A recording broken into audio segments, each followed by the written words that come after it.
Once upon a time a certain tradesman was leading a caravan to another country to sell his goods. Along the way they came to the edge of a severe hot sand desert. They asked about and found that during the daytime the sun heats up the fine sand until it's as hot as charcoal, so no one can walk on it, not even bullocks or camels. So the caravan leader hired a desert guide, one who could follow the stars, so that they could travel only at night when the sand cools down. They began the dangerous nighttime journey across the desert. A couple of nights later, after eating their evening meal, and waiting for the sand to cool, they started out again. Later that night the desert guide, who was driving the first cart, saw from the stars that they were getting close to the other side of the desert. He had also overeaten, so that when he relaxed, he dozed off to sleep.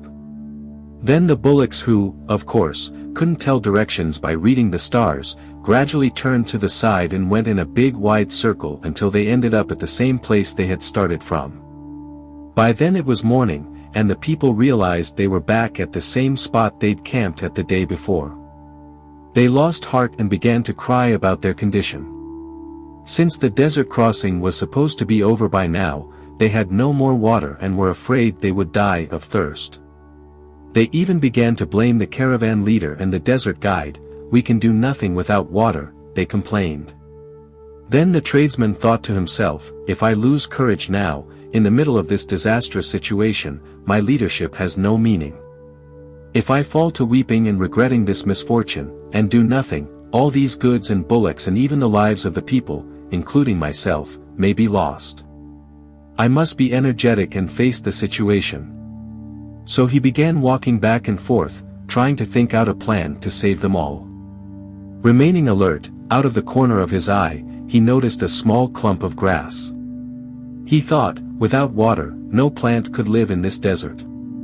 So he called over the most energetic of his fellow travelers and asked them to dig up the ground on that very spot.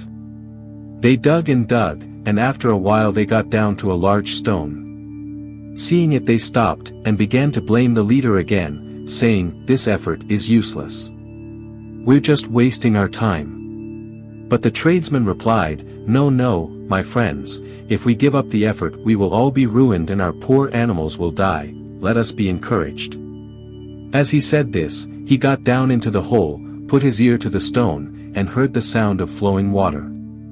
Immediately, he called over a boy who had been digging and said, "If you give up, we will all perish, so take this heavy hammer and strike the rock." The boy lifted the hammer over his head and hit the rock as hard as he could, and he himself was the most surprised when the rock spilt in two and a mighty flow of water gushed out from under it. Suddenly, all the people were overjoyed. They drank and bathed and washed the animals and cooked their food and ate. Before they left, they raised a high banner so that other travelers could see it from afar and come to the new spring in the middle of the hot sand desert. Then they continued on safely to the end of their journey. Don't give up too easily, keep on trying until you reach the goal. Thanks for watching and subscribe us for more videos.